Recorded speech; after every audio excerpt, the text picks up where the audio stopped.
Hello and welcome दोस्तों, स्वागत है आप सभी का तिवारी एकेडमी में। दोस्तों, आज के इस वीडियो में हम लोग जान लेंगे क्लास 8 के साइंस का 9th चैप्टर जंतुओं में जनन के बारे में, और साथ ही जान लेंगे इस चैप्टर से जुड़े क्वेश्चंस और आंसर्स के बारे में। तो फ्रेंड्स, चलिए आज का ये वीडियो हम स्टार्ट करते हैं।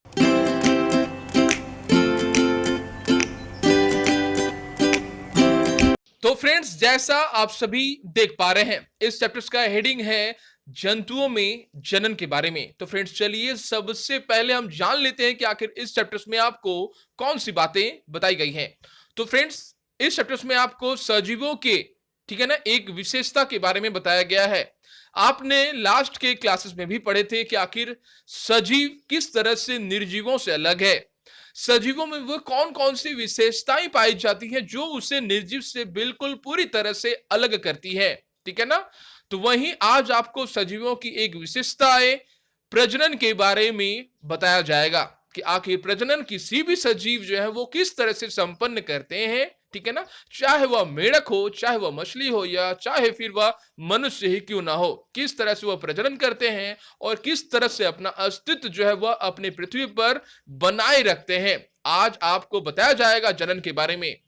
तो फ्रेंड्स, आपने लास्ट के चैप्टर्स में भी जाने थे कि आखिर कोशिका क्या होती है, किस तरह से कोशिका जो है किसी भी सजीवों के शरीर के निर्माण में वह सहायता करती है।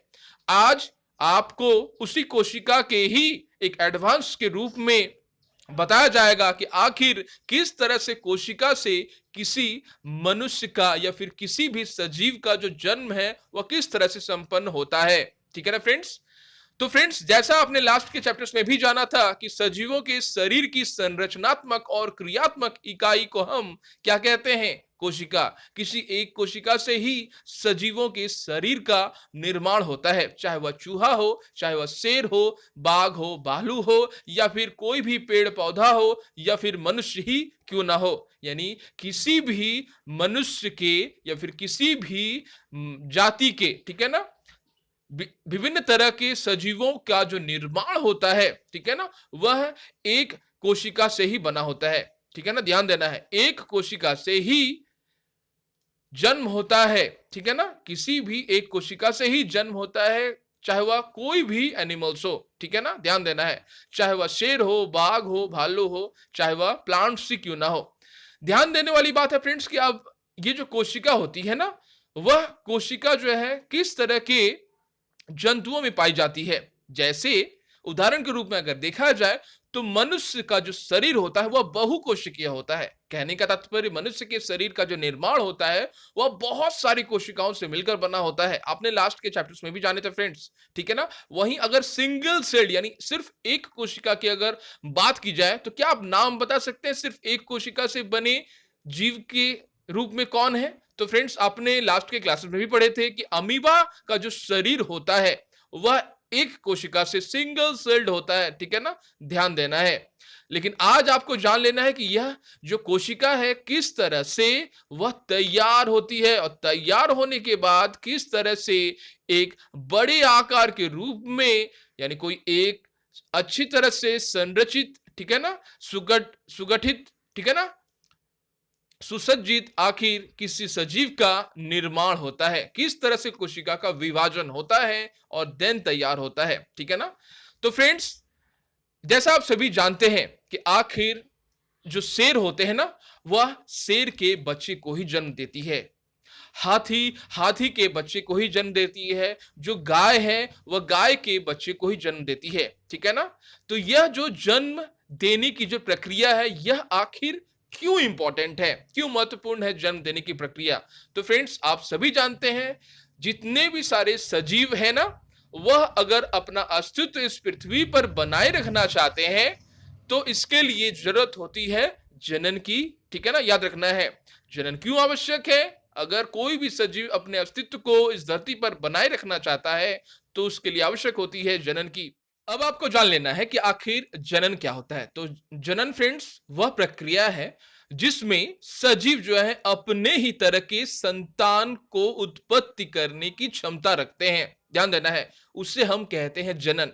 यह जंतुओं में होता है, ध्यान देने वाली बात है फ्रेंड्स, ये जंतुओं में संपन्न होता है। अब आपको जान लेना है कि आखिर अंडप्रजक हम किसे कहते हैं। वे जंतु जो अंडा देकर, ठीक है ना, अपने जनन के द्वारा अंडा को देखकर वह जन्म देते हैं अपनी अगली पीढ़ी को, उस वे अंडप्रजक कहलाते हैं। अब आपको जान लेना है कि जरायुज आखिर क्या होता है। तो फ्रेंड्स, वे सभी जंतु जो अंडा नहीं देते हैं, ठीक है ना, वह प्रत्यक्ष यानी डायरेक्ट रूप से, ठीक है ना, उनमें आंतरिक निषेचन होने के बाद वो जीवन देते हैं, वो जन्म देते हैं अपने ही तरह के विकसित एक जीव को, ठीक है ना, ध्यान देना है। वो जरायुज कहलाते हैं, यानी वो जरायुज जो होते हैं वे अंडे नहीं देते हैं। ध्यान देना है, आपको डिफरेंस समझना है। एक और डिफरेंस है सबसे बड़ा फ्रेंड्स, ठीक है ना, जनरली जितने भी सारे सजीव हैं जिनमें कान पाई जाती है, ईयर्स यानी कान, वे सभी डायरेक्ट जो है वे अपने संतान को जन्म देते हैं, अंडे को जन्म नहीं देते हैं। ध्यान से समझना है। और वे सभी प्राणी, वे सभी सजीव जिसमें कान, ईयर्स नहीं मौजूद होते हैं, वो जन्म देते हैं अंडा के द्वारा अपने ही तरह के संतान को। यहां पर एक बड़ा सा डिफरेंस है फ्रेंड्स, समझने वाली बात है आपको। तो फ्रेंड्स, अब हम जान लेंगे कि आखिर उत्तरजीविता क्या होती है, जैसा आप सभी देख पा रहे हैं। तो फ्रेंड्स, जैसा मैंने आपको बताया कि हर जो प्राणी है, पृथ्वी का हर सजीव जो है अपने अस्तित्व को बचाना चाहता है, इसीलिए आवश्यक है जनन।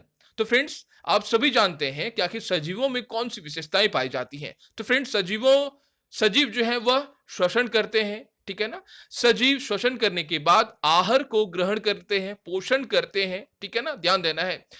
उद्दीपन की प्रक्रिया के अनुकूल जो है वह अपना रिएक्शंस भी देते हैं, ठीक है ना, आप सभी जानते हैं। इसके बारे में आपने लास्ट के क्लासेस में भी पढ़े थे। और साथ में आप यह भी जानते हैं कि सजीवों में एक और विशेषता पाई जाती है जनन की, प्रजनन करने की क्षमता जो है वह पाई जाती है। क्यों होती है? क्योंकि उसे अपने अस्तित्व को बचाना होता है, जैसा मैंने आपको वीडियोस के स्टार्टिंग में ही बताया। अब आप जान लेंगे कि आखिर जनन की जो विधियां हैं ना फ्रेंड्स, वो आखिर क्या है, ठीक है ना। तो फ्रेंड्स, जैसा मैंने आपको कुछ देर पहले ही बताया कि आखिर अंडा से भी जन्म होती है, ठीक है ना। अंड प्रजक हम किसे कहते हैं और किसे हम जरायुज कहते हैं। अब आपको जान लेना है कि जो आखिर नए संतान की उत्पत्ति का जो प्रोसेस है, जो पद्धति है ना, वो आखिर क्या है, किस तरह से नए संतान की उत्पत्ति होती है, वह भी एक सेल से यानी एक कोशिका से किस तरह नए संतान की उत्पत्ति होती है, उसके बारे में आज हम लोग जानेंगे। तो फ्रेंड्स, जनन की जो विधि होती है, जो प्रोसेस होता है, वो दो तरह का होता है, ठीक है ना। एक होता है लैंगिक और दूसरा होता है अलैंगिक, ठीक है ना। जिस तरह से आप देख पा रहे हैं कि आखिर जैसा मैंने आपको कुछ देर पहले ही बताया कि मनुष्य जो होते हैं, ठीक है ना, वह मनुष्य के बच्चे को ही जन्म देती है, बिल्ली बिल्ली के ही बच्चे को जन्म देती है, कुत्ता कुत्ता जैसे दिखने वाली यानी कुत्ता के ही बच्चे को जन्म देती है, तितली तितलियों के ही लार्वा या तितली जैसे दिखने वाली को ही जन्म देती है। ध्यान देना है। लेकिन साथ में आपको यह बात जान लेनी है, जो मेढक है ना फ्रेंड्स, बहुत सारे ऐसे समय होते हैं मेढक में जो जीवन जो देने की जो क्षमता होती है, ठीक है ना, वह मेढक को तो डायरेक्ट वह नहीं देती है, वह लार्वा को क्रिएट करती है, ठीक है ना। लार्वा धीरे धीरे बड़ा होकर मेढक में रूपांतर होता है, कायांतर होता है। ध्यान देना है। अब आपको जान लेना है कि आखिर लैंगिक जनन क्या होता है, ठीक है ना। तो फ्रेंड्स, ध्यान देना है कि जितने भी सारे जंतु हैं, ठीक है ना, ध्यान देना है, जैसा मैंने कहा कि जितने भी सारे जंतु हैं जिनमें जनरली जनन अंग पाए जाते हैं। आपने लास्ट के क्लासेस में भी जाने थे कि आखिर जनन जो होते हैं वो पौधों में किस तरह से होते हैं। आपको याद होना चाहिए फ्रेंड्स, पौधे में जनन किस तरह से संपन्न होते हैं और पौधे का जो जननांग है वो आखिर क्या होता है, वह होता है उसका फूल, ठीक है ना। हमने आपको लास्ट के क्लासेस में भी बताए थे कि आखिर फूल के द्वारा किस तरह से जनन जो है वो पॉसिबल होता है वृक्षों में, पौधों में। वहीं अब आपको जान लेना है कि जंतु में जनन जो है वो किस तरह से पॉसिबल होता है। इसके लिए जो है जरूरत होती है, यानी लैंगिक जनन के लिए जरूरत होती है एक नर की। ध्यान देना है, एक नर की जरूरत होती है और एक मादा की जरूरत होती है। उनके जो जनन अंग हैं, उनके जनन अंगों से मिलकर बनता है उनके जनन अंग, वो क्रिएट करते हैं युग्मक को। ध्यान देना है, वो युग्मक को बनाते हैं, ठीक है ना, उनके जनन अंग बनाते हैं युग्मक को, और फिर उनके युग्मक जो है वो एक साथ मिलने के बाद तैयार होता है युग्मनज। ध्यान देना है। और यही वो सेल है, यही वो कोशिका है जिससे सजीवों के शरीर का जो निर्माण है वह इस कोशिका से होता है, जैसा मैंने आपको लास्ट के चैप्टर्स में भी बताया था। जो सेल, ठीक है ना फ्रेंड्स, यह वही सेल है युग्मनज जिससे सजीवों के शरीर का निर्माण होता है। ठीक है ना, ध्यान देना है। जैसे हो सकता है ये हाथी, गाय, कुत्ता, बैल, भैंस, है ना, ध्यान देना है। तो ये युग्मनज है। और युग्मक क्या है फ्रेंड्स? युग्मक वह सेल है जिससे नर और मादा जो है वो अलग अलग रूपों में वो क्रिएट करते हैं। ठीक है ना, और दोनों के मिलने के बाद जो तैयार होता है, जो एक सेल है, वह युग्मनज कहलाता है। कई बार ये सवाल भी आपसे पूछा जाता है कि युग्मनज में वह एक एकल कोशिका है या बहुत सारी? तो फ्रेंड्स ध्यान देना है, युग्मनज जो है वो सिर्फ एक एकल कोशिका ही होती है। ध्यान देना है, ठीक है ना। अब आपको जान लेना है पूरी तरह से कि आखिर ये पूरा प्रोसेस है क्या। तो फ्रेंड्स आप सभी जानते हैं कि जंतु में भी नर और मादा में विभिन्न जनन भाग अथवा अंग होते हैं।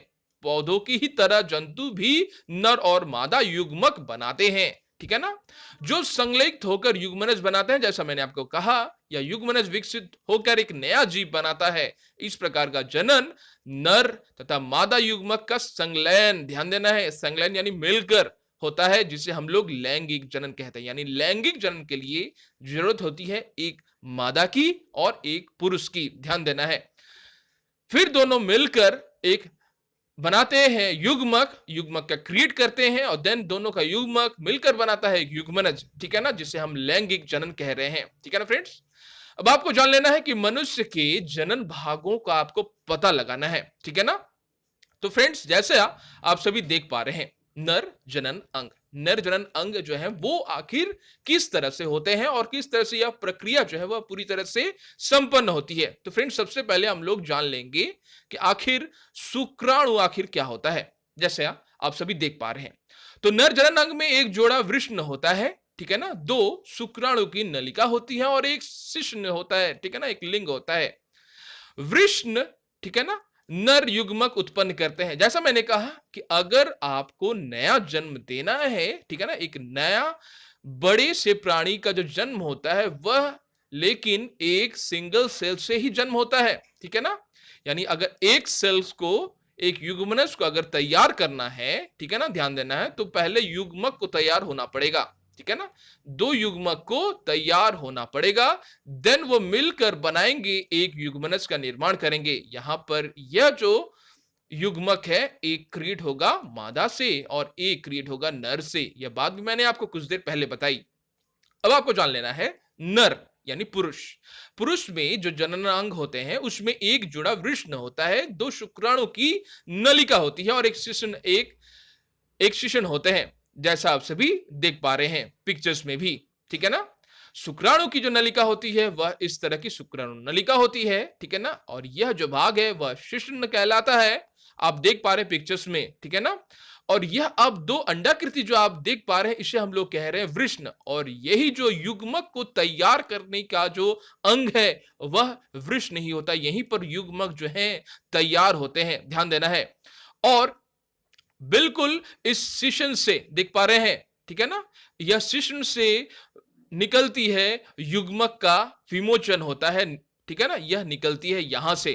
ठीक है ना, ध्यान देना है आपको। अब आपको जान लेना कि शुक्राणु जो नलिका होती है वह बिल्कुल वृषण से होती हुई, आप देख पा रहे हैं इस नलिका से होती हुई, ठीक है ना, यह इसमें प्रवेश करती है। ध्यान देना है, इसमें से जाकर वह इसमें से होकर इसमें वह फिर से आती है। यानी ध्यान देना सबसे पहले कि जो वृषण होता है वह किसके उत्पादन के लिए रेस्पॉन्सिबल है। तो फ्रेंड्स वृषण है युग्मक के उत्पादन के लिए रेस्पॉन्सिबल है नर जनन अंगों में। ध्यान देना है। और वह किस चीज से बाहर निकलता है, तो वह शिश्न से बाहर निकलता है। ध्यान देना है आपको। अब हम लोग आगे जान लेंगे कि आखिर यह जो शुक्राणु होता है ना फ्रेंड्स, जो कि शिश्न से बाहर निकाल रहे हैं ना, अब उसका जैसा मैंने आपको शेप बताया, वह शेप को अगर मैग्नीफाइंग ग्लास से अगर आप देखोगे, ठीक है ना, ध्यान देना है, उसमें आपको बिल्कुल इस तरह का एक सिर मिलेगा, एक मध्य भाग मिलेगा और एक पूंछ मिलेगा, ठीक है ना, जिसे हम शुक्राणु कह रहे हैं। शुक्राणु का जो बिल्कुल आकार जो होता है वो कुछ इस तरह का होता है, आप देख पा रहे हैं, ठीक है ना। यह एक एकल कोशिका होती है, ध्यान देना है। यह बहुत ही सूक्ष्म होता है, जिसमें एक सिर भी होता है, जैसा मैंने कहा, एक मध्य भाग होता है और एक पूंछ भी होती है। अब है यह एक एकल कोशिका है। कोशिका बारे में आपने लास्ट के क्लासेस में भी पढ़ा था, लास्ट के चैप्टर्स में भी आपने जाने थे कुछ बातें कोशिका के बारे में। तो यह भी एक एकल कोशिका है, ठीक है ना, जिसमें एक केंद्रक भी मौजूद होता है, ठीक है ना। वह और केंद्रक जो है सभी कामों को सही रूप से करवाता है, क्योंकि केंद्रक जो है वह किसी भी सेल्स का मस्तिष्क होता है। ध्यान देना है आपको फ्रेंड्स, ठीक है ना। अब आपको जान लेना है कि यह जो पूंछ होती है, यह पूंछ के सहारे वह क्या करती है, डायरेक्शंस को निश्चित करती है। ध्यान देना है, यह पूंछ उसे आगे मूवमेंट के लिए काफी हेल्प करता है। ध्यान देना है, किसे, इस शुक्राणु को। अब आपको जान लेना है कि मादा जो जनन अंग है वह आखिर क्या होता है। जैसा मैंने कहा कि लैंगिक जनन में एक नर की जरूरत होती है और एक मादा की जरूरत होती है। दोनों के युग्मक एक साथ मिलकर युग्मनज का निर्माण करते हैं। तो नर के युग्मक का पता तो लग गया। अब है मादा जनन अंग में आखिर युग्मक कहां तैयार होता है, चलिए पता करते हैं।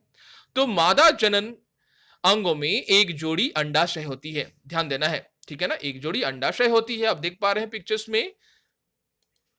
देन अंडवाहिनी होती है, ठीक है ना, और गर्भाशय मौजूद होता है, जैसा आप पिक्चर्स में देख पा रहे हैं। अंडवाहिनी है मौजूद, ठीक है ना, अंडाशय मौजूद है, वाहिनी यानी नलिका, ध्यान देना है, अंडवाहिनी यानी अंड वाली नलिका, अंडाशय यानी अंडा को रखने वाला थैला या जगह, अंडाशय, अंडा जो आशय जिस जगह या जिस थैली में लेते हैं वो अंडाशय, और गर्भाशय, गर्भ जहां पर आशय आश्रय लेता है, यानी ये वाला जगह है, ध्यान देना है। अब अंडाशय से अंड जो है वो निकलकर अंडवाहिनी से होकर इस जो जगह है ना, इस भित्ति में, यह भित्ति यानी यह दीवार पर आती है। ध्यान देना है आपको इस बात को, ठीक है ना।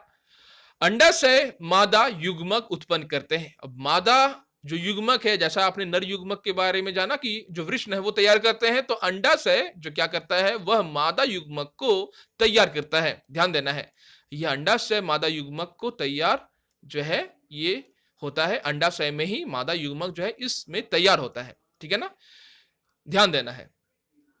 अब आपको जान लेना कि आखिर अंडाणु या डिंब जो है वो आखिर क्या होते हैं।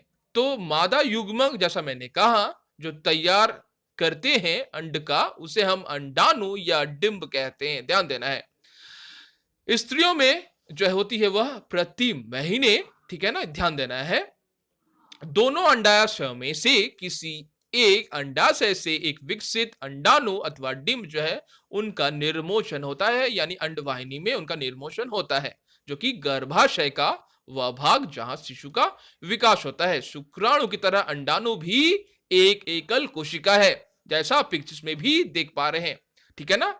अंडाणु में भी एक एकल कोशिका होती है, जिसमें एक केंद्रक जो है वो मौजूद होता है। बाकी जो जितने सारे काम हैं जो आपने लास्ट के चैप्टर्स में पढ़े थे सेल्स यानी कोशिका के बारे में, उसी तरह से संपन्न होती है, ठीक है ना। यानी यह भी एक एकल कोशिका होती है, ठीक है।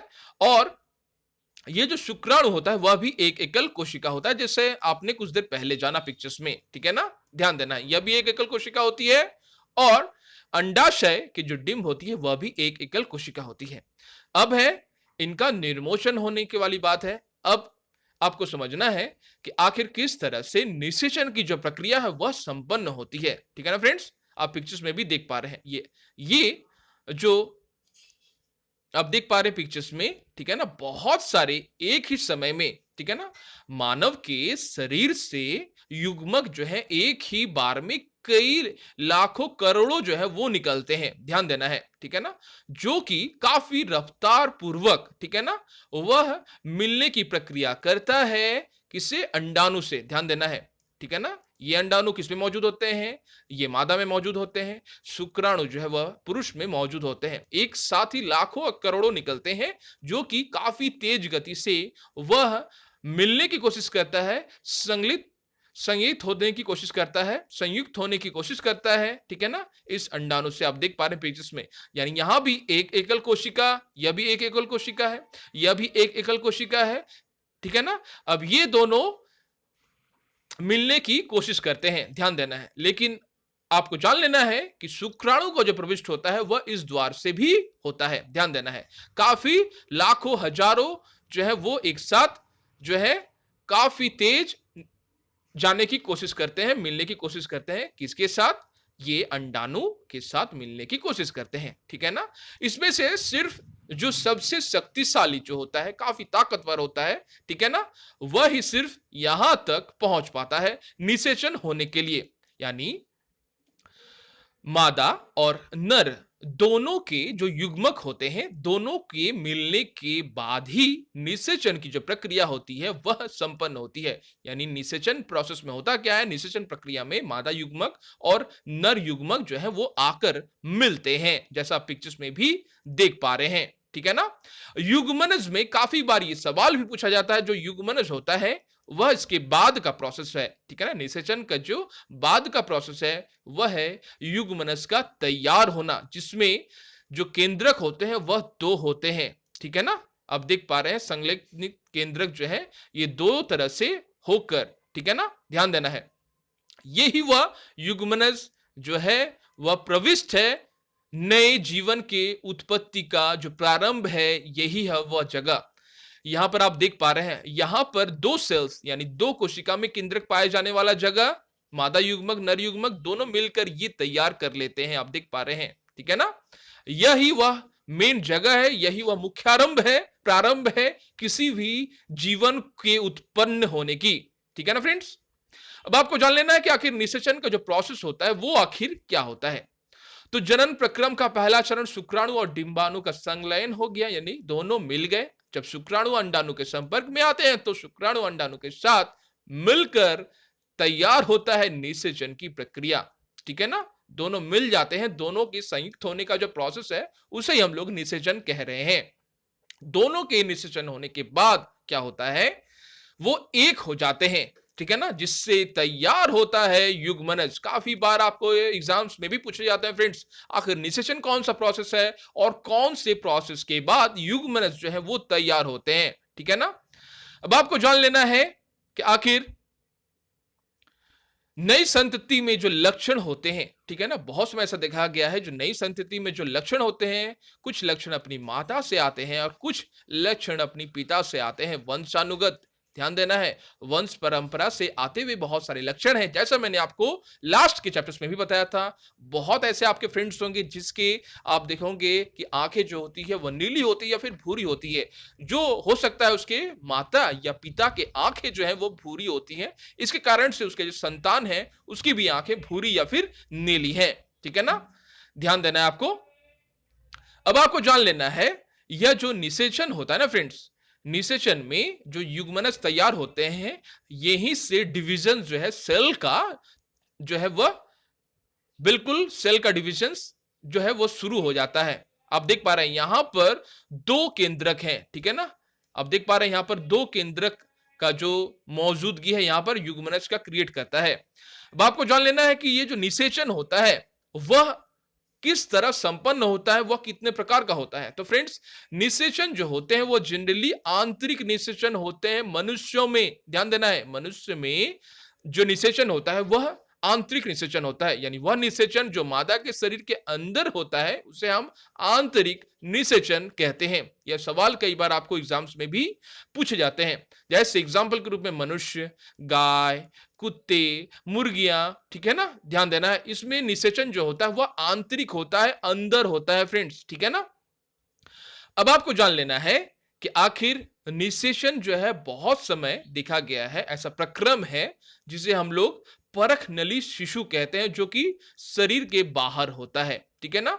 जिस तरह आप जानते हैं बहुत समय ऐसा होता है कि जब जो युग्मक है ना, ध्यान देना है, यानी पुरुष के युग्मक और मादा युग्मक को, ठीक है ना, अलग अलग रूप में कलेक्ट कर लिया जाता है, देन उसे कुछ समय बाहर रखा जाता है, ठीक है ना, जिसे हम लोग आईवीएफ अथवा इनविट्रो निषेचन कहते हैं। शरीर से बाहर कृत्रिम रूप से इसे निषेचन की प्रक्रिया जो है वो संपन्न होती है।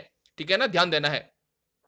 और 1 सप्ताह तक विकास जो है वो कर लिया जाता है शरीर के बाहर, ध्यान देना है, और फिर उसे माता के गर्भाशय में स्थापित कर दिया जाता है। ध्यान देना है, कई बार ये सवाल जो है पूछा जाता है कि आखिर आईवीएफ अथवा इनविट्रो निषेचन में जो कि बाहर होता है निषेचन, ठीक है ना, लेकिन उसके बाद गर्भ माता के गर्भाशय में उसे स्थापित कर दिया जाता है।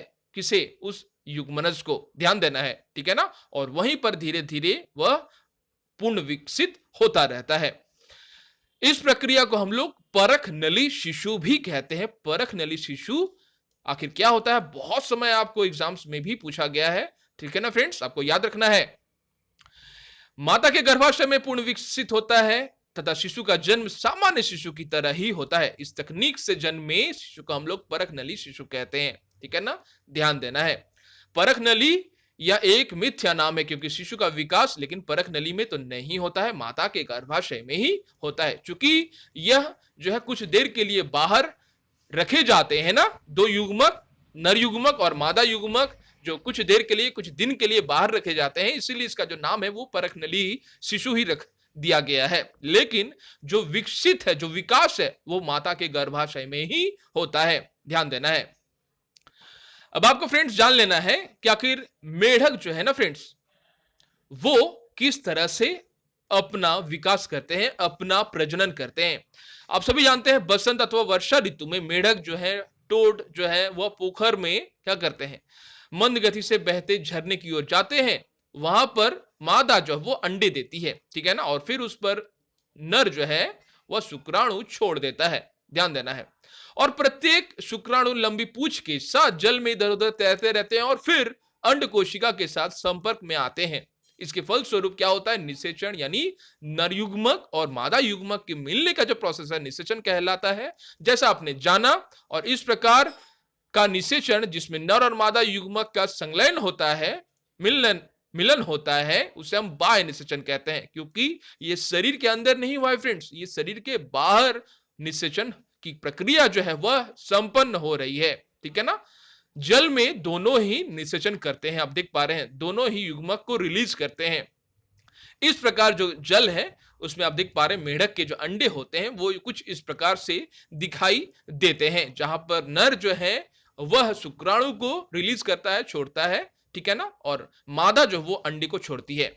फिर दोनों जो है वह सभी तैरते तैरते इस अंडाणु के साथ मिलने की कोशिश करते हैं, जैसा आपने कुछ देर पहले ही जाना मनुष्यों में आखिर किस तरह से संपन्न होता है, ठीक है ना। लेकिन अंतर सिर्फ इतना है कि टोड या फिर मेढक में निषेचन जो है वो बाहर होता है, इसलिए हम इसे बाह्य निषेचन कह रहे हैं। वह निषेचन जो बाहर हो उसे हम बाह्य निषेचन कहते हैं, ठीक है ना।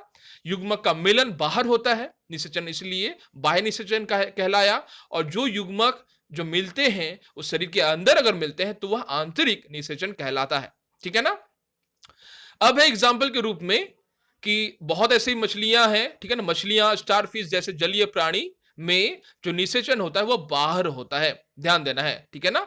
मछली भी अपने अंडाणु को बाहर ही रिलीज करते हैं, ठीक है ना, ध्यान देना है आपको फ्रेंड्स। इसलिए वो सैकड़े अंडे देते हैं, ठीक है ना। सैकड़े अंडे देने का कारण है, बहुत समय ऐसा देखा गया है कि टेम्परेचर, बहुत समय ऐसी प्रतिकूल परिस्थितियां हैं जो काफी सारे उनके जो डिंब है, ठीक है ना, उनके युग्मक जो है वो खत्म हो जाते हैं, नष्ट हो जाते हैं, ठीक है ना, और कुछ ही बचते हैं। हालांकि ये हजारों या फिर लाखों की संख्या में देते हैं, ठीक है ना, अंडे को क्रिएट करते हैं। शुक्राणु भी हजारों लाखों की संख्या में ही रिलीज होते हैं, लेकिन कुछ ही बन पाते हैं, ठीक है ना, क्योंकि प्रतिकूल परिस्थितियां जो है वो पानी में या आसपास के पर्यावरण में मौजूद होती है, ठीक है ना। ध्यान देने वाली बात है फ्रेंड्स। अब हम लोग जान लेंगे कि आखिर भ्रूण का जो विकास है, ठीक है ना, मनुष्य में आखिर भ्रूण का जो विकास है वो आखिर किस तरह से संपन्न हो रहा है, ठीक है ना। तो निषेचन के परिणाम स्वरूप युग्मनज का जन्म होता है, आपने जान लिया, जो विकसित होकर भ्रूण में चेंज होते हैं, बदलते हैं। युग्मनज जो है वो लगातार विभाजित होता रहता है, कोशिकाओं के गोले में बदल जाता है, ठीक है ना। आप देख पा रहे हैं पिक्चर्स में भी, ये युग्मनज है, आप देख पा रहे हैं। ये युग्मनज अब धीरे धीरे कोशिका विभाजित होती रहती है, सेल का डिविजन होता रहता है। आप देख पा रहे हैं 1 से 2, 2 से 4, 4 से 8, 8 से 16, इस तरह से डिविजन जो है एक युग्मनज से वह बिल्कुल युग्मनज जो है वो लगातार विभाजित होता रहता है। उसके बाद क्या होते हैं, विभिन्न विभिन्न रूप से ऊतक और अंग में वो परिवर्तित हो जाती है, ठीक है ना। यानी आप देखेंगे बहुत सारे दिन के बाद आप गर्भाशय में आप अगर नजर करें तो दिखाई पड़ेगा जो भ्रूण है, ठीक है ना, ध्यान देना है, वो भ्रूण में बहुत सारे सेल का यानी कोशिका का विभाजन हो चुका है, ठीक है ना। याद रखना है, बहुत समय आपको एग्जाम्स में भी पूछा जाता है कि भ्रूण में जनरली जो कोशिका होती है क्या वह एक एकल कोशिका होती है, तो फ्रेंड्स इसका उत्तर होगा नहीं फ्रेंड्स, ठीक है ना। युग्मनज जो होते हैं वह सेल का डिविजन, बहुत सारे सेल का डिविजन होता है, सेल का विभाजित होता है, कोशिका का विभाजन होता है, फिर निर्माण होता है भ्रूण का। भ्रूण में जनरली आप अलग रूप से अंगों की जो पहचान है, अंग के तैयार होने का जो प्रक्रम होता है वह शुरू हो जाता है, ध्यान देना है। इसलिए भ्रूण एक एकल कोशिका नहीं है फ्रेंड्स, ठीक है ना फ्रेंड्स, ध्यान देना है। अब आपको जान लेना है कि गर्भाशय में आखिर भ्रूण का जो विकास है वो किस तरह से होता है। आप देख पा रहे हैं पिक्चर्स में भी, यह रोपित भ्रूण, ठीक है ना। आपने जिस तरह कुछ देर पहले ही आईवीएफ के बारे में जाना कि आईवीएफ में जो कुछ देर के लिए निषेचन जो है वो बाहर की तरफ होता है, लेकिन उससे रोपित कर दिया जाता है माता के गर्भाशय में। देख पा रहे हैं पिक्चर्स में, यह ही वह रोपित भ्रूण है, आप देख पा रहे हैं। लेकिन पूरी तरह से संतान के बड़े होने का जो प्रोसेस है वह यहीं पर संपन्न होता है, आप देख पा रहे हैं, ठीक है ना। इसलिए रोपित भ्रूण आपको करके भी बताया गया है यहाँ पर। और यह वह जगह है अंडाशय वाला, जैसा आप पिक्चर्स में भी देख पा रहे हैं, ये अंडोत्सर्ग है, अंडा का उत्सर्जन है। अब देख पा रहे हैं धीरे धीरे यहां से बहुत ही छोटे रूप में होता है, ठीक है ना, देख पा रहे हैं बहुत ही छोटे रूप में, और धीरे धीरे धीरे वह बड़ा होता है, उसमें विभाजन की प्रक्रिया संपन्न होती है, ठीक है ना। अब देख पा रहे हैं पिक्चर्स में, और इस जगह में वो आकर स्थिर हो जाते हैं, क्योंकि मैंने आपको बताया ये वाला जो जगह है यही वह जगह है जहां पर जो संतान है उसका जो जन्म है, बड़ा होने का जो प्रोसेस है इसी जगह पर होता है, ठीक है ना। आप देख पा रहे हैं कि आखिर कोशिकाएं जो पिंड होती है, ठीक है ना, वो किस तरह से यहां पर डिवाइड है। देखिए सेल्स, कितना सेल्स डिविजन हो चुका है, ठीक है ना। यहां आपको ये जूम करके बताया जा रहा है फ्रेंड्स, ठीक है ना, सेल का डिविजन। अब है कि गर्भाशय की जो भित्ति है जहां पर भ्रूण का विकास होता है, ठीक है ना, वो कुछ इस तरह का दिखाई देता है, ठीक है ना फ्रेंड्स, आप देख पा रहे हैं पिक्चर्स में भी। अब आपको जान लेना कि आखिर गर्भ क्या कहलाता है, गर्भ कौन से हिस्से को हम कह रहते हैं, ठीक है ना। जिस तरह आपने जान लिया कि आखिर भ्रूण के बाद का जो प्रोसेस है, ऐसा भ्रूण जब उसमें पूरी तरह से हाथ, नाक, शरीर के विभिन्न अंग, ठीक है ना, विकसित हो जाते हैं, हाथ, नाक, पैर, आंखें, कान विकसित होते रहते हैं, तो वह जो अवस्था होती है वह कहलाता है गर्भ, ध्यान देना है, ठीक है ना। और उसमें अच्छे से विकसित होने के बाद, यानी अपने पूरे विकसित होने के दिन को कंप्लीट करने के बाद, जब भ्रूण का पूरी तरह से विकास हो जाता है, ठीक है ना, इसके लिए कम से कम 270 दिन जो है वो जरूरी होते हैं, ठीक है ना, 270 दिन जरूरी होते हैं। उसके बाद जब गर्भ का विकास पूरी तरह से हो जाता है तो फिर मां जो है वो नवजात शिशु को जन्म देती है। यह पिक्चर्स में आपको दिखाया गया है, ठीक है ना। तो फ्रेंड्स यह वही युग्मनज है, ठीक है ना, यह वही युग्मनज है जैसा मैंने आपको कुछ देर पहले बताया। उसमें विभिन्न तरह के सेल के डिविजन यानी कोशिका का विभाजन होने के बाद इस तरह से पूरी रूप से यह विकसित हो गया। इसके लिए 270 दिन कम से कम लगते हैं, ठीक है ना। यही वो गर्भाशय है, आप देख पा रहे हैं, यहां पर विकसित हो गया पूर्ण एक शिशु, नवजात शिशु का जो जन्म है वो आप देख पा रहे हैं पूरी तरह से ये तैयार है। उसके बाद जो है इनका नवजात शिशु को मां जो है वो जन्म देती है, ठीक है ना। अब आगे हम लोग जान लेंगे कि मुर्गी में भी जो है वह आंतरिक निषेचन होता है, ठीक है ना, ध्यान देना है। लेकिन वह युग्मनज जो है निषेचन के बाद तुरंत बाद ही युग्मनज जो है वो लगातार विभाजित होता रहता है, ठीक है ना, ध्यान देना है। लेकिन अंडवाहिनी के नीचे की ओर बढ़ता रहता है और फिर धीरे धीरे बढ़ने के साथ इस पर सुरक्षा की एक लेयर जम जाती है। आप सभी जानते हैं अंडा के बाहर एक कड़ा जो खोल होता है ना फ्रेंड्स, वह खोल उसी का उदाहरण है, ठीक है ना, और वह उसे गार्ड रख करता है, सुरक्षित एक आकार देता है, ठीक है ना। तो अब उसके बाद मुर्गी के अंडे पर दिखाई देने वाला कठोर कवच भी ऐसा ही परत है, ध्यान देना है। अब उसके बाद इसके निमोचन के बाद मुर्गी क्या करती है, उससे चूजा बनने में लगभग 3 सप्ताह यानी 21 दिन का टोटल समय जो है उसे लगता है, और इससे के लिए मुर्गी को उस अंडे को जरूरत होती है उस मायन की, और इसके लिए मुर्गी जो है उसे उस पर अंडे को बैठकर उसके ऊपर बैठकर वो चुपचाप सारा दिन जो है मुर्गी बैठा रहता है, ध्यान देना है। और ठीक है 21 दिन के बाद जब वह विकसित हो जाता है तो फिर आप देख पाएंगे कि उससे छोटे छोटे जो चूजे हैं वो बाहर निकलते रहते हैं, ध्यान देना है। अब आपको जान लेना कि बाह्य निषेचन वाले जंतु में भी भ्रूण का विकास जो है शरीर के भ्रूण का विकास मादा के शरीर के बाहर होता है, ठीक है ना। भ्रूण अंडावरण के अंदर विकसित होता रहता है। भ्रूण का विकास पूर्ण होने पर अंडज्योप्ति होती है, ठीक है ना। आपने इस तरह से बहुत सारे ऐसे एग्जांपल्स देखे होंगे फ्रेंड्स, ठीक है ना, जैसे मेढक का मैंने कुछ देर पहले बताया। अब आपको जान लेना है कि जरायुज कौन है। जैसा मैंने आपको वीडियोस के भी स्टार्टिंग में ही बताया, जरायुज की सम किसे कहते हैं और अंडप्रजक किसे कहते हैं।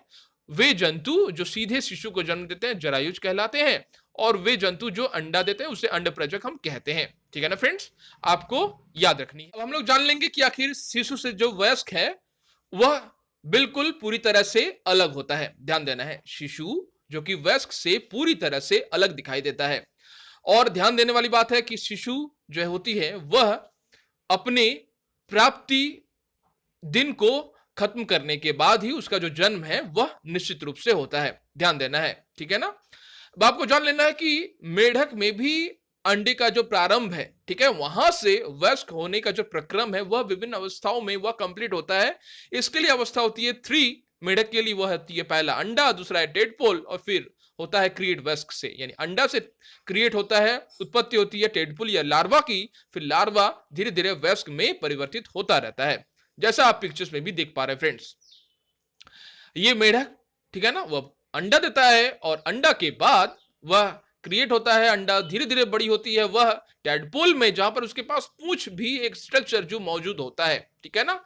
एक बड़ा सा चेंजिंग होता है फ्रेंड्स। ये आप पिक्चर्स आप देख पा रहे हैं जो कि एक वयस्क से बिल्कुल पूरी तरह से अलग है फ्रेंड्स, बिल्कुल अलग है, ठीक है ना।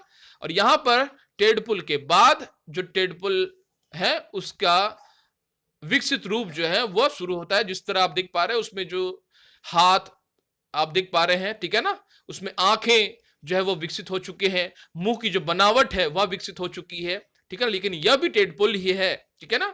और उसके बाद धीरे धीरे यह फिर से बड़े रूप में परिवर्तित होता है। तो इतने सारे जो चेंजेस हैं जो बिल्कुल पूरी तरह से नवजात या फिर अंडे से या फिर टेडपोल से बड़े होने के बीच काफी सारी भिन्नताएं होती हैं, अंतर होती हैं, ठीक है ना। इसे हम क्या कहते हैं फ्रेंड्स, इसे हम कहते हैं कायांतरण, ध्यान देना है, इसे हम कह रहे हैं कायांतरण।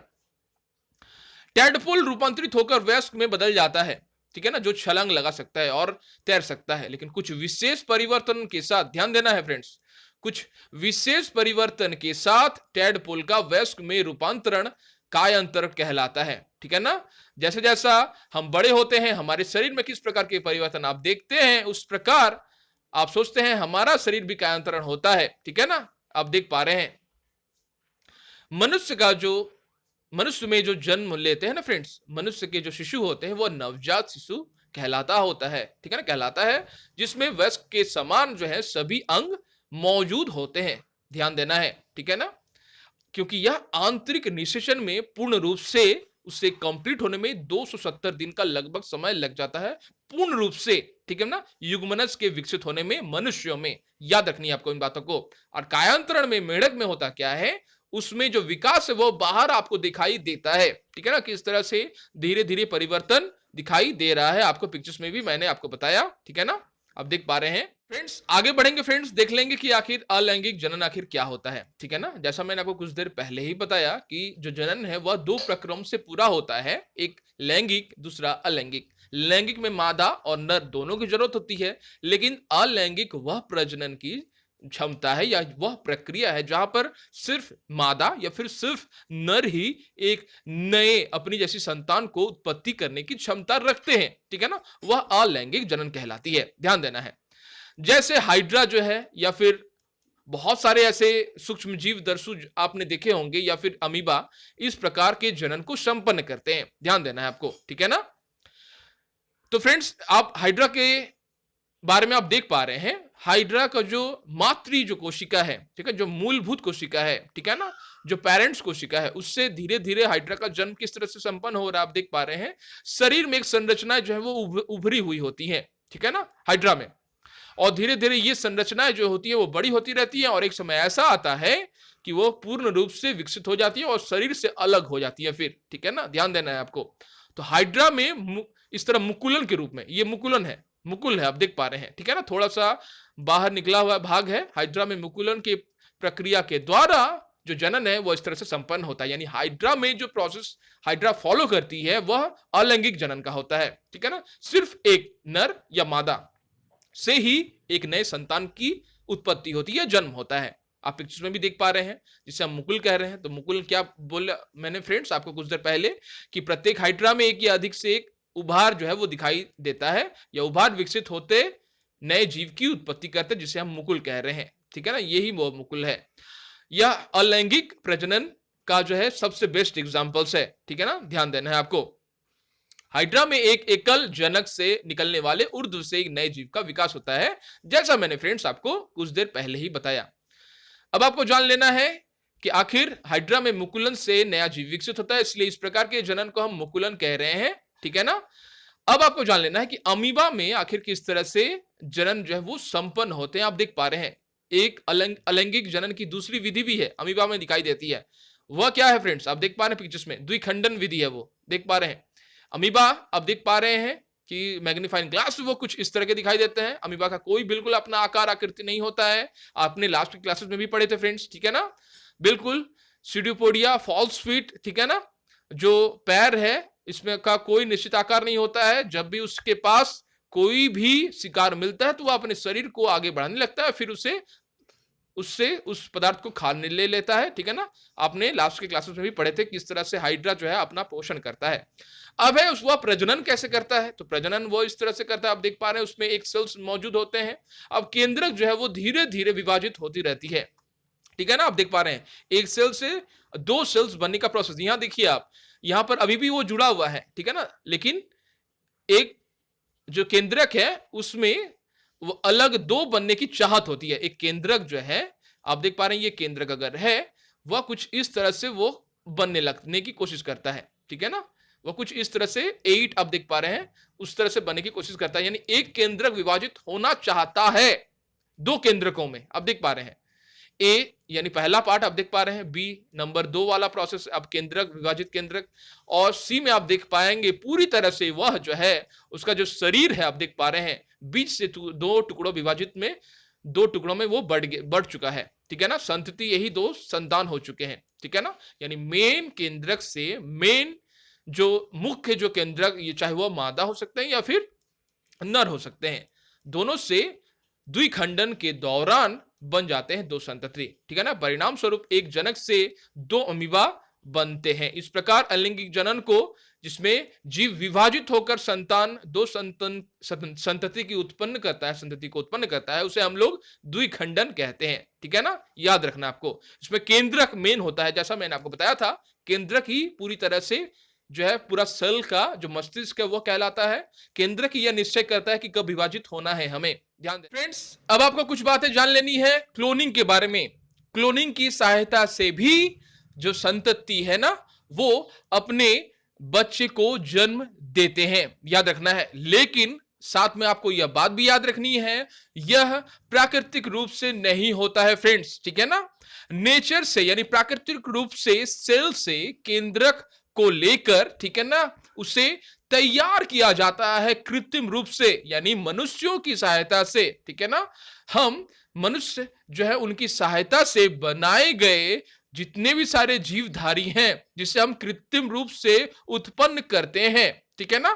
लेकिन केंद्रक जो है वह नेचर की सहायता से लेते हैं, यानी एक ऐसा सेल, एक ऐसी कोशिका लेते हैं जहां पर जिस पर केंद्रक हो, एक ऐसा दूसरी सेल लेते हैं जिसमें केंद्रक ना हो, ठीक है ना। फिर दोनों को मर्ज करते हैं, ध्यान देना है, दोनों को एक साथ मिलाकर जो तैयार होने वाला जो प्राणी है, जो जीवधारी है, उसे हम क्लोनिंग कहते हैं। और क्लोनिंग की प्रक्रिया जो होती है वह याद रखना है आपको, वह कृत्रिम होती है, ठीक है ना। उसे मनुष्य जो है वह तैयार करता है।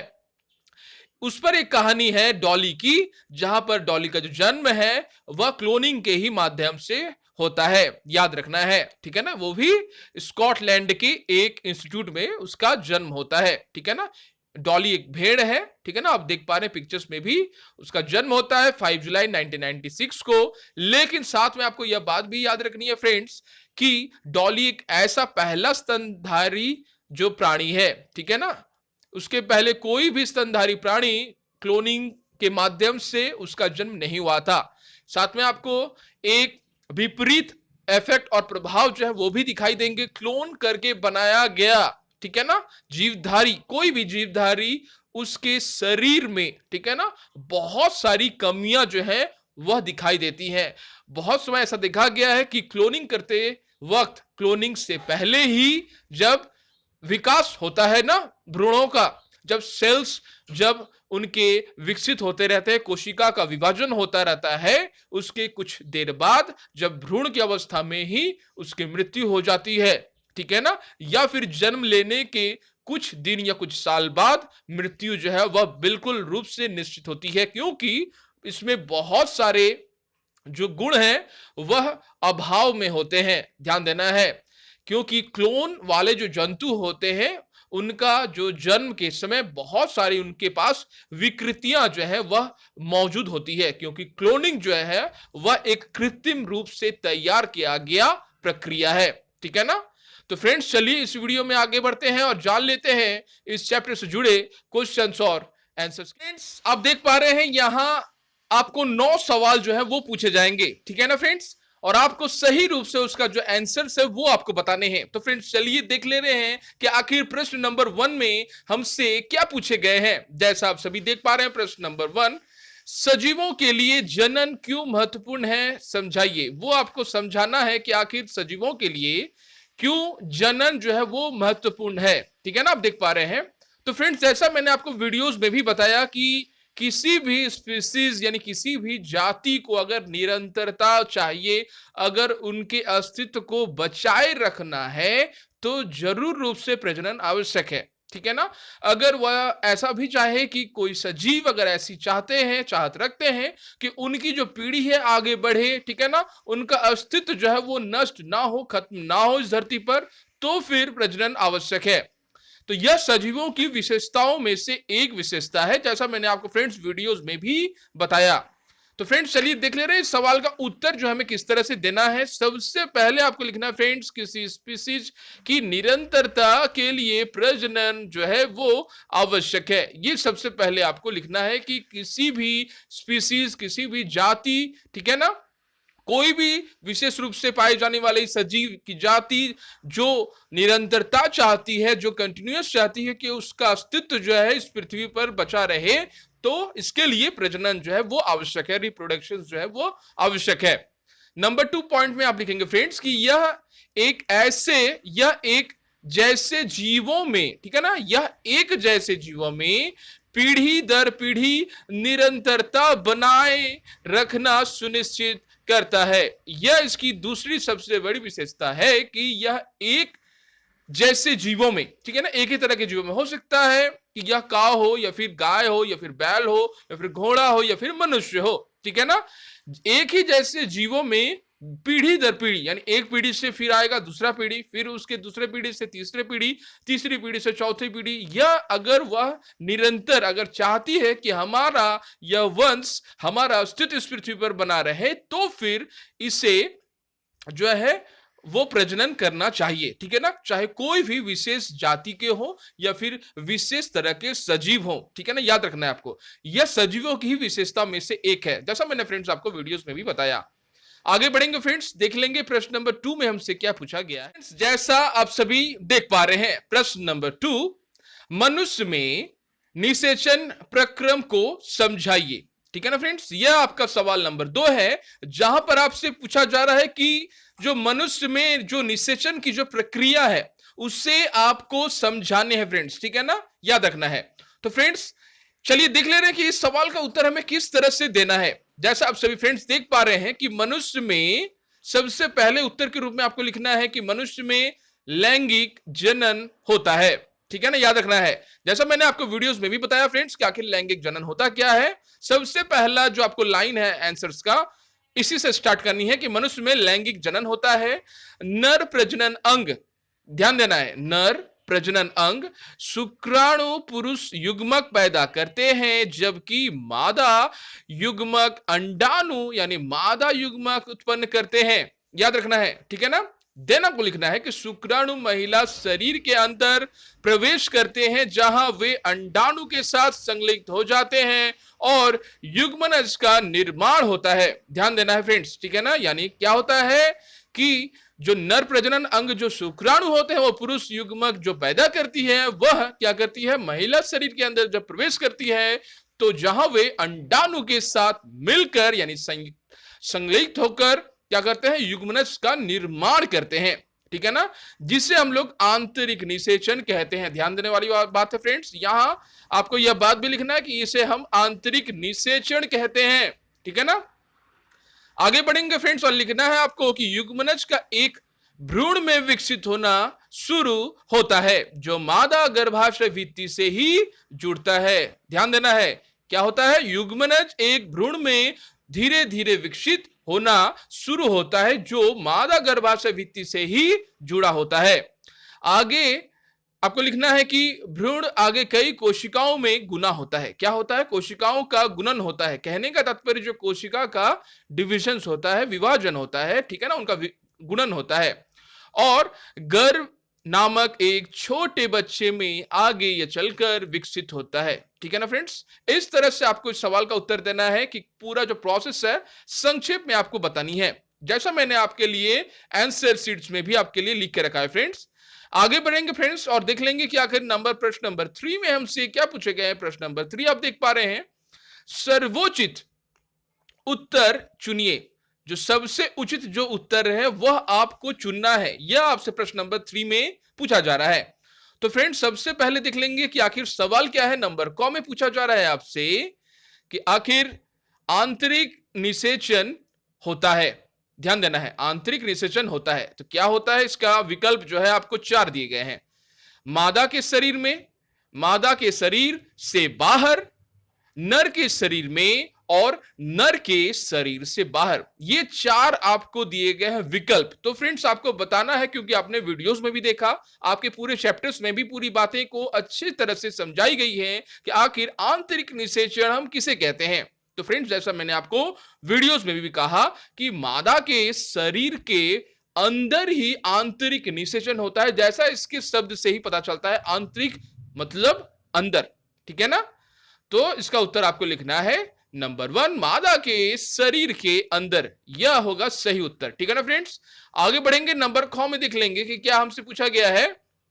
नंबर ख, एक टैडपोल जिसका प्रक्रम द्वारा वयस्क में विकसित होता है, वह क्या है, ठीक है ना। वह है नंबर 1 निषेचन है, नंबर 2 कायांतरण है, नंबर 3 रोपण है और नंबर 4 मुकुलन है। तो फ्रेंड जैसा मैंने आपको वीडियोस में भी कई बार बताया कि एक टैडपोल जब एक प्रक्रम को फॉलो करके, एक प्रक्रम का अनुकरण करके जब वयस्क में विकसित होता है तो वह क्या कहलाता है, वह कहलाता है कायांतरण। ध्यान देना है, उससे हम कायांतरण कहते हैं फ्रेंड्स, निषेचन हम उसे नहीं कहते हैं, ध्यान देना है, ठीक है ना। और ना ही वह रोपण कहलाता है और ना ही मुकुलन कहलाता है, वह कायांतरण कहलाता है। मैंने आपको वीडियोस में भी बताया और आपने लास्ट की क्लासेस में भी पढ़े थे फ्रेंड्स कि आखिर टैडपोल जो है वह कायांतरण के बाद ही वह जो उनका शरीर जो है वह विकसित होता है, ठीक है ना फ्रेंड्स। तो आपको याद रखना है इसका आंसर जो होगा वह होगा कायांतरण, ठीक है ना। आगे बढ़ेंगे, देख लेंगे प्रश्न नंबर ग में हमसे क्या पूछे गए हैं। प्रश्न नंबर ग में पूछा गया है कि एक युग्मनज में पाए जाने वाले केंद्रकों की जो संख्या होती है वो आखिर क्या होती है। काफी इंपॉर्टेंट क्वेश्चन है फ्रेंड्स, ठीक है ना। तो फ्रेंड्स ऑप्शन चलिए देख ले रहे हैं, विकल्प देख रहे हैं। एक कोई नहीं, नंबर 2 में है 1, नंबर 3 में है 2 और नंबर 4 में है 4। यानी एक है, दो है और चार है या फिर कोई नहीं है, ठीक है ना। यानी एक युग्मनज में पाए जाने वाले जो केंद्रकों की जो संख्या होती है ना फ्रेंड्स, वो आखिर कितनी होती है। तो फ्रेंड्स आप सभी जानते हैं युग्मक, दो युग्मक मिलकर ही एक युग्मनज का निर्माण करते हैं, ठीक है ना। जैसा मैंने आपको वीडियोस में भी बताया, जहां पर जो नर के युग्मज, ठीक है ना, नर के युग्मक और मादा के युग्मक मिलकर ही एक युग्मनज का निर्माण करते हैं, ठीक है ना। यानी याद रखना है आपको, दो मिलकर एक पहले बनता है, ठीक है ना। यहां पर एक सेल्स, एक कोशिका के निर्माण होता है पूरी रूप से, वहां पर केंद्रक जो होता है वह सिर्फ एक ही होता है फ्रेंड्स, ठीक है ना। याद रखना है आपको, एक ही होता है, इसीलिए इसका जो उत्तर होगा वह होगा नंबर 2, एक। ध्यान देना है। इसके बाद जब भी युग्मनज से आगे जब भी इसका डिविजन होगा, जब ये विभाजित होगा, तो फिर क्या होगा, यह जो है कई रूपों में विभाजित होने लगेगा, एक से दो, ठीक है ना, अब देख पा रहे हैं, फिर दो से हो जाएंगे चार, इस तरह से उनका जो गुणन है वह बढ़ता ही रहेगा। ध्यान देना है आपको, ठीक है ना। फिर 4 से 8 इस तरह से विभाजित जो है वो होते रहेंगे। लेकिन याद रखना है युग्मनज में केंद्रक की जो संख्या होती है वो सिर्फ एक ही होती है। तो फ्रेंड्स जैसा मैंने आपको कहा, आप देख पा रहे हैं उत्तर शीट्स में आंतरिक निषेचन होता है मादा के शरीर में, एक टैडपोल जिसका प्रक्रम होता है वह कायांतर कहलाता है, और युग्मनज में पाए जाने वाले केंद्र की संख्या होती है सिर्फ एक। आगे बढ़ेंगे फ्रेंड्स, देख लेंगे प्रश्न नंबर 4 में हमसे क्या पूछा गया है। प्रश्न नंबर 4 आप देख पा रहे हैं, निम्न कथन सत्य है अथवा असत्य है, सांकेतिक दीजिए। अगर सत्य होंगे तो आपको टी लिखना है, अगर फॉल्स होंगे, गलत होंगे, असत्य होंगे तो आपको एफ लिखना है, ठीक है ना। तो चलिए देख लेना सवाल आखिर क्या है जो हमसे पूछा जा रहा है। सवाल है, अंड प्रजक, ध्यान देना है, अंड प्रजक जंतु विकसित शिशु को जन्म देते हैं क्या। तो फ्रेंड्स आप सभी जानते हैं अंड प्रजक वे जंतु कहलाते हैं जो अंडा देते हैं, ठीक है ना, याद रखना है आपको। तो अंड प्रजक जंतु विकसित शिशु को जन्म देते हैं, तो इसका उत्तर होगा नहीं, यानी ये जो कथन है बिल्कुल फॉल्स है, ठीक है ना, याद रखना है आपको। और नंबर ख में चलिए देख ले रहे हैं हमसे क्या पूछा गया है। नंबर ख आप देख पा रहे हैं, प्रत्येक शुक्राणु एक एकल कोशिका है, क्या ये एक एकल सेल है प्रत्येक शुक्राणु। तो इसका उत्तर होगा फ्रेंड्स बिल्कुल करेक्ट, ठीक है ना, यह जो उत्तर है बिल्कुल करेक्ट होगा, क्योंकि प्रत्येक जो शुक्राणु होती है वह एक एकल कोशिका सेल्स होती है, याद रखना है, ठीक है ना। आगे बढ़ेंगे, नंबर गौ में देख लेंगे हमसे क्या पूछा गया है। मेढक में बाह्य निषेचन होता है फ्रेंड्स, जैसा मैंने आपको वीडियोस में भी बताया कि मेढकों में जो निषेचन होता है वो बाहरी रूप से होता है, यानी यह कथन जो है बिल्कुल पूरी तरह से सत्य है, ध्यान देना है आपको, ठीक है ना। उनके शरीर में अंदर जो है विकसित नहीं होता है, निषेचन नहीं होता है, वो जो होते हैं जनरली साधारणतः क्या करते हैं, वो बाहर पानी में, ठीक है ना, निषेचन उनका होता है, ठीक है ना, ये बात आपको याद रखनी है, मैंने आपको वीडियोस में भी बताया फ्रेंड्स, ठीक है ना। आगे बढ़ेंगे, देख लेंगे नंबर घ में हमसे क्या पूछा गया है। वह कोशिका जो मनुष्य में नए जीवन का प्रारंभ है युग्मक कहलाती है। तो फ्रेंड्स क्या यह बात सही है कि वह कोशिका जो मनुष्य में नए जीवन का प्रारंभ जो करती है, होती है, क्या वो युग्मक कहलाती है। तो फ्रेंड्स वह युग्मक नहीं, वह युग्मनज कहलाती है, ठीक है ना, याद रखना है आपको, वह युग्मक नहीं होगा, वो होगा युग्मनज, इसलिए यह जो कथन है बिल्कुल पूरी तरह से गलत है, ठीक है ना। आगे बढ़ेंगे फ्रेंड्स, देख लेंगे नंबर अंकों में क्या पूछे गए हैं हमें।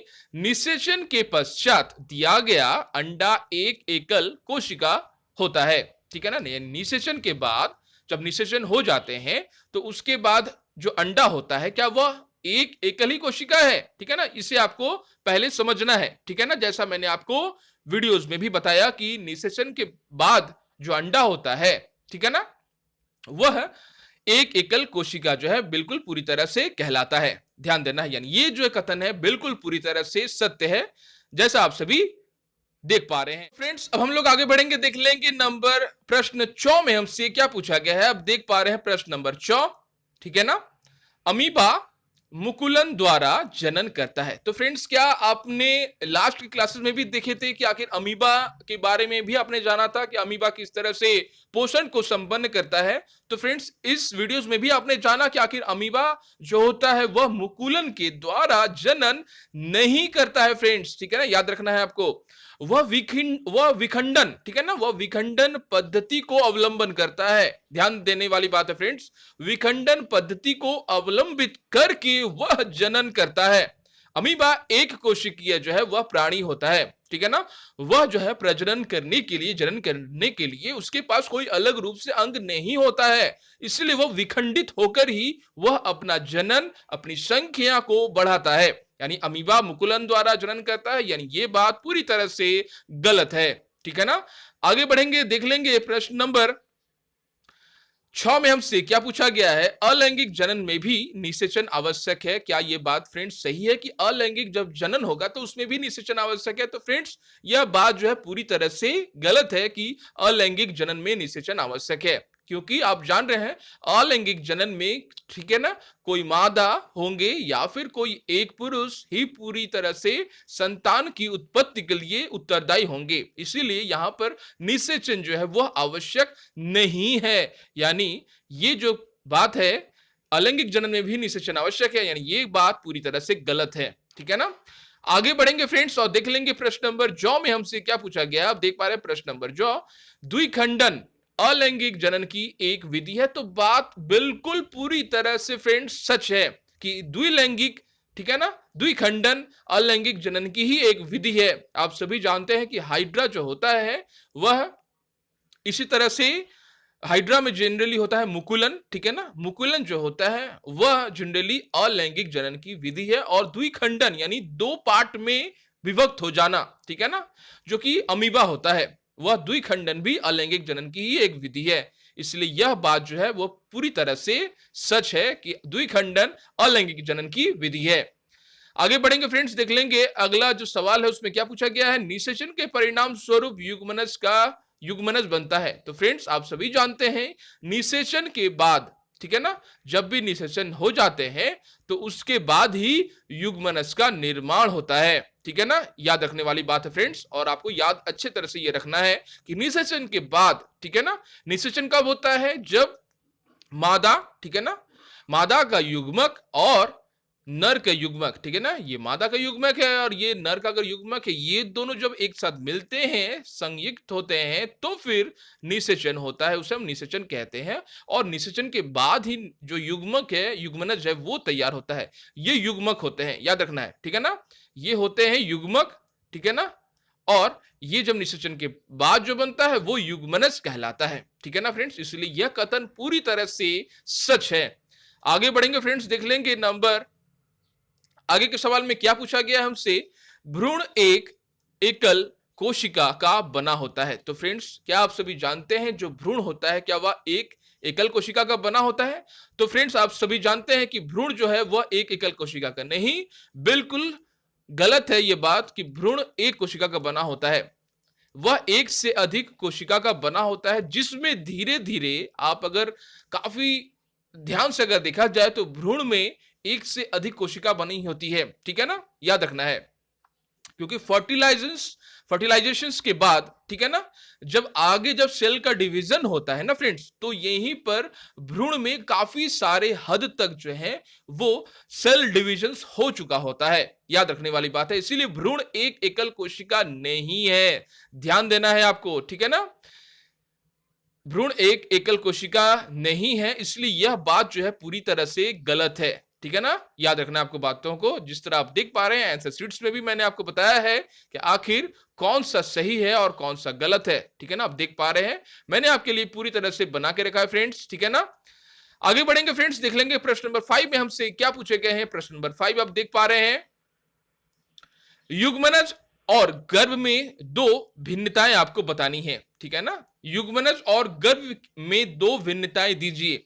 युग्मनज में क्या होता है और क्या होता है गर्भ में, इन दोनों में डिफरेंस क्या है फ्रेंड्स, वो आपको बताने हैं। तो फ्रेंड्स चलिए देख ले रहे हैं कि इस सवाल का उत्तर हमें किस तरह से देना है। तो फ्रेंड्स आपको सबसे पहले युग्मनज के बारे में लिखना है, देन गर्भ के बारे में लिखना है। युग्मनज एक एकल कोशिकीय है, जबकि भ्रूण जो है वह बहुकोशिकीय है, ठीक है ना, याद रखना है आपको। भ्रूण जो है बहुत बहुत सारी कोशिकाओं से मिलकर भ्रूण बनते हैं, ठीक है ना। वही युग्मनज जो होता है सिर्फ एक कोशिका का बना होता है। आगे बढ़ेंगे और जान लेंगे नंबर पॉइंट 2 के बारे में कि आखिर अच्छी तरह से परिभाषित शरीर के अंग, ध्यान देना है, अच्छी तरह से परिभाषित शरीर के अंग युग्मनज में उपस्थित होते हैं, ठीक है ना, जबकि भ्रूण में शरीर के अंगों की पहचान की जा सकती है। यानी अच्छी तरह से अगर डिफाइन किया जाए तो शरीर के अंग युग्मनज में ही उपस्थित होते हैं, यानी पूरी तरह से शरीर का जो अंग है वो युग्मनज में ही उपस्थित होता है, ठीक है ना, क्योंकि एक सेल से ही सेल्स का डिविजन होता है।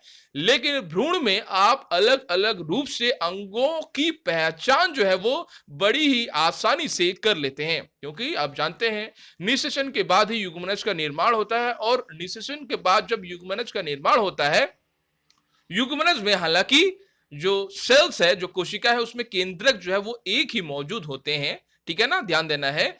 लेकिन आपको भ्रूण में है, उसमें कई सारे अंग जो है, यानी सेल के डिविजन हो जाने के बाद कई सारे जो अंग है वो आसानी से दिखाई देंगे, ठीक है ना। यानी युग्मनज, ध्यान देना है, युग्मनज में ये अनुपस्थित होते हैं, ठीक है ना, युग्मनज में अनुपस्थित होते हैं, लेकिन भ्रूण में वह उपस्थित होते हैं, यानी पहचान जो है वो की जा सकती है, ध्यान देना है, ठीक है ना फ्रेंड्स। आगे बढ़ेंगे, देख लेंगे प्रश्न नंबर 6 में हमसे क्या पूछा गया है, आप सभी देख पा रहे हैं। अलैंगिक जनन की परिभाषा लिखिए। यह आपको सवाल नंबर 6 में पूछा गया है फ्रेंड्स। अलैंगिक जनन है ना, उसकी परिभाषा आपको लिखना है, बताने हैं, और जंतुओं में अलैंगिक जनन की 2 विधियों का भी वर्णन करना है साथ में। यानी प्रश्न नंबर 6 में आपको 2 सवाल पूछे गए हैं। अलैंगिक जनन की परिभाषा आपको बताना है, और जंतुओं में अलैंगिक जनन की 2 विधियों का भी आपको वर्णन भी करना है, ठीक है ना। तो फ्रेंड्स चलिए देख ले रहे हैं इस सवाल का उत्तर हमें किस तरह से देना है। तो फ्रेंड्स सबसे पहले आपको लिखना है कि इस प्रकार के जनन को जिसमें केवल एक ही जनक नए जीव को जन्म देता है, अलैंगिक जनन कहलाता है, ध्यान देना है, ठीक है ना। यानी इस प्रकार के जनन में जनरली होते क्या है, सिर्फ एक ही जनक होता है, चाहे वो मादा हो सकता है या फिर नर हो सकता है। नए जीव को जन्म देने की क्षमता उस नर या मादा में होती है, इसीलिए उसे हम अलैंगिक जनन कहते हैं। अलैंगिक प्रजनन में उत्पन्न संतान अपने जनक की तरह, जनक की प्रतियां होती हैं, प्रतियां यानी कॉपीज होती हैं, ठीक है ना, ये बात आपको याद रखनी है। अब है आपको आगे लिखना कि आखिर यह आमतौर पर बहुत छोटे आकार के जीवों में देखा जा सकता है। बहुत ही छोटे तरह के जो जीव है उसमें यह अलैंगिक जनन होता है, जैसे अमीबा के बारे में आपने जाना, ठीक है ना, या अलैंगिक जनन के ही कारण वह जो है वृद्धि करता है अमीबा, या फिर हाइड्रा जो है वह अलैंगिक जनन को ही फॉलो करता है, ठीक है ना। द्विखंडन, अब आगे आपको बताया जा रहा है, द्विखंडन हो या फिर मुकुलन हो या फिर विखंडन हो, आदि अलैंगिक प्रजनन के ही उदाहरण है, ठीक है ना। अब है जंतुओं में जो अलैंगिक जनन की जो 2 विधियां हैं उनका ही वर्णन आपको 2 का करना है। जैसा प्रश्न में भी पूछा गया था, 2 विधियों का वर्णन करना है। तो 2 विधियां, नंबर 1 आप लिख सकते हैं मुकुलन के बारे में और द्विखंडन के बारे में, और साथ में आपको मुकुलन में जो बातें बतानी है, चलिए देख ले रहे हैं क्या बातें बतानी है। आपको बताना है कि इस प्रक्रिया में, यानी मुकुलन प्रक्रिया में, जीव का एक हिस्सा उभरना शुरू हो जाता है, ठीक है ना। एक हिस्सा, कोई भी हिस्सा जो है वह उभरना शुरू होता है, धीरे धीरे यह बढ़ता है और एक नए अलग जीव में विकसित हो जाता है। उदाहरण के लिए हाइड्रा या फिर ईस्ट आप लिख सकते हैं। यानी इस प्रक्रिया में जीव का एक हिस्सा जो उभरना शुरू करता है, धीरे धीरे वह उससे अलग हो जाता है और नए जीव के रूप में विकसित होता है, जैसा मैंने आपको वीडियोस में भी बताया फ्रेंड्स। नंबर 2 पॉइंट में आप लिखेंगे कि यह एक प्रकार का द्विखंडन जो है वह एक प्रकार का अलैंगिक जनन है, ठीक है ना, ध्यान देना है, जिसमें एक एकल कोशिका 2 हिस्सों में विभाजित होती है।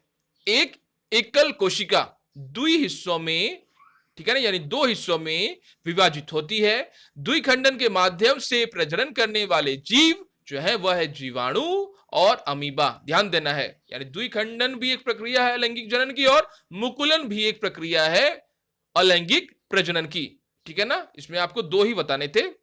आगे बढ़ेंगे फ्रेंड्स, जान लेंगे कि आखिर प्रश्न नंबर 7 में हमसे क्या पूछे गए हैं। प्रश्न नंबर 7 आप देख पा रहे हैं, मादा के किस जनन अंग में भ्रूण का रोपण होता है। यह आपका सवाल है कि मादा के वह कौन सा जनन अंग है जिसमें भ्रूण का जो रोपण होता है वह उसमें होता है, उस पार्ट्स में, उस अंग में। तो फ्रेंड्स आपको लिखना है कि मादा के गर्भाशय की जो भित्ति में भ्रूण का रोपण होता है, ध्यान देना है। मादा के जो गर्भाशय है, ठीक है ना, उसकी भित्ति यानी दीवाल, ठीक है ना, याद रखना है। मादा के गर्भाशय की भित्ति में, ठीक है ना, भित्ति यानी दीवाल पर भ्रूण का रोपण होता है, ठीक है ना फ्रेंड्स। आगे बढ़ेंगे, जान लेंगे प्रश्न नंबर 8 में हमसे क्या पूछा गया है। प्रश्न नंबर 8 आप देख पा रहे हैं, कायांतरण हम किसे कहते हैं, ठीक है ना। और उदाहरण देना है आपको कि आखिर किस में होता है, यह बात भी आपको बता देनी है कि आखिर कायांतरण कहलाता किसे है, किसे हम कहते हैं, और उदाहरण आखिर क्या है। तो फ्रेंड्स आपको लिखना है कि कुछ विशेष परिवर्तन के साथ, कुछ विशेष परिवर्तन के साथ लार्वा का वयस्क रूप में रूपांतरण ही कायांतरण कहलाता है। विशेष परिवर्तन होते हैं क्योंकि आप जानते हैं जो वो होते हैं, मेढक होते हैं जनरली, वो जनरली इसी प्रोसेस को फॉलो करके वह क्या करते हैं, वो बड़े होते हैं, ठीक है ना। क्योंकि मेढक में अगर आप ध्यान से देखेंगे तो उसके लार्वा जब जब वो क्या करते हैं, जब वो प्रजनन करते हैं, ठीक है ना, पानी में, तो वो उसको जो लार्वा जो निकलते हैं, लार्वा कुछ दिन के बाद आप अगर उसको फॉलो करेंगे ध्यान से, उसमें जो पूंछ है वो दिखाई देती है, ठीक है ना, जैसा मैंने आपको वीडियोस में भी बताया फ्रेंड्स, ठीक है ना। देन धीरे धीरे वह पूंछ जो है होता है वह धीरे धीरे खत्म हो जाता है, ठीक है ना, जब वह मेढक जो है वह बड़ा होता है, ठीक है ना, वह पूंछ का हिस्सा जो है फिर वह नहीं रहता है। तो यह कायांतरण का ही उदाहरण है, ठीक है ना। कायांतरण के कारण ही कुछ विशेष परिवर्तन होते हैं।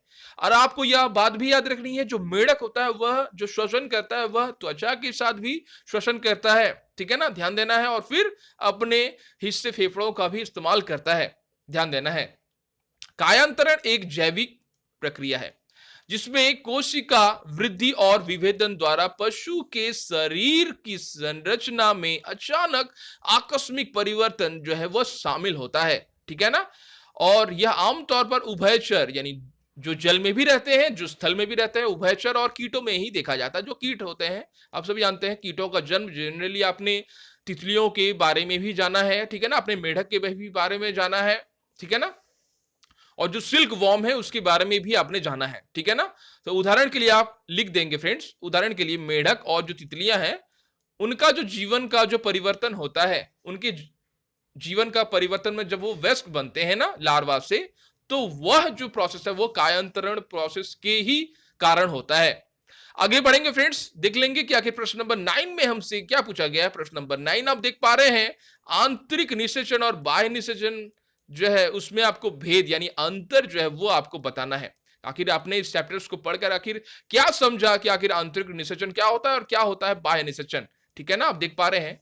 तो फ्रेंड्स सबसे पहले आपको कॉलम बना लेने हैं, ठीक है ना, जहां पर एक तरफ आपको आंतरिक निषेचन लिखना है और दूसरी तरफ आपको लिख देना है बाह्य निषेचन। देन आपको अंतर जो है पूरी तरह से स्पष्ट करना है, ठीक है ना। कम से कम अंतर जो है वो 3 होना चाहिए, ध्यान देना है। तो सबसे पहले आप लिखोगे कि नर और मादा युग्मक का संलयन जो है वो शरीर के अंदर होता है, ठीक है ना। संलयन जो है नर और मादा युग्मक का जो संलयन होता है वो शरीर के अंदर होता है, ये आंतरिक निषेचन की विशेषता है, ठीक है ना। और बाह्य निषेचन की विशेषता है कि नर और मादा युग्मक का संलयन जो होता है वो शरीर के बाहर होता है। ध्यान देने वाली बात है फ्रेंड्स, ये सबसे बड़ा जो है डिफरेंस है, सबसे बड़ा भेद है, ठीक है ना। कम संख्या में अंडे उत्पादित होते हैं, अगर आंतरिक निषेचन होते हैं तो उसमें कम संख्या में अंडे जो है वो उत्पादित होते हैं, ध्यान देने वाली बात है फ्रेंड्स, ठीक है ना। वहीं दूसरी तरफ अगर बाह्य निषेचन होता है तो बाह्य निषेचन में जो अंडों की जो संख्या होती है वो काफी ज्यादा होती है, बड़ी संख्या में अंडे जो है उत्सर्जित होते हैं, उत्पादित होते हैं, ठीक है ना। ये नंबर 2 डिफरेंस है सबसे महत्वपूर्ण। और नंबर 3 जो डिफरेंस है वो लिखना है आपको, आंतरिक निषेचन आखिर किसमें होता है, चलिए वो नाम भी जान लेते हैं। वो नाम है गाय है, कुत्ता है, मानव है, ये आंतरिक निषेचन है, ठीक है ना। आंतरिक निषेचन उदाहरण के रूप में अगर कहा जाए तो गाय में होती है, कुत्ता में होती है, मानव में होती है आंतरिक निषेचन। वहीं बाह्य निषेचन जो होता है वह मेढक में, मछलियों में होता है, ध्यान देने वाली बात है फ्रेंड्स। तो इस तरह से आप 3 डिफरेंस लिख सकते हैं, ठीक है ना, इस प्रश्न के उत्तर में। तो फ्रेंड्स यह था आज का वीडियो, मिलते हैं हम लोग नेक्स्ट के वीडियोस में।